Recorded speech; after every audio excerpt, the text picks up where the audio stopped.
এখানে আমি ছোট চিংড়ি মাছ নিয়েছি, ভালো করে ধুয়ে বেটে নেব।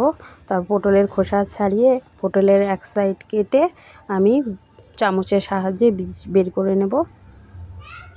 এক এক করে আমি বাকিগুলোও বের করে নেব।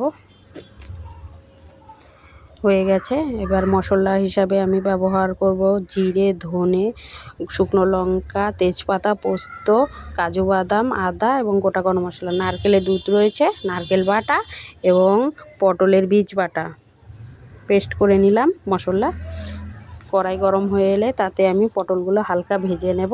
সেই তেলের মধ্যেই আমি চিংড়ি মাছ বাটা, পটলের বীজ বাটা এবং নারকেল বাটা দিয়ে স্বাদ মতো লবণ, হলুদ এবং লঙ্কা গুঁড়ো দিয়ে আমি পুরটা শুকনো শুকনো করে রেডি করে নেব। পুর ভরে নিচ্ছি। তারপরে বেসন দিয়ে আমি মুখটা সিল করে দেব। তারপরে পেস্ট মশলার ভেতরে আমি হলুদ গুঁড়ো এবং স্বাদ মতো লবণ দিলাম। তেলের মধ্যে জিরে, তেজপাতা ফোড়ন দিয়ে মশলা কষে নেব এবং নারকেলের দুধ দিয়ে নিচ্ছি। তার পটল দিয়ে হালকা 5 মিনিট ঢেকে রান্না করব। হয়ে গেল। দেখুন বন্ধুরা, বাই বাই।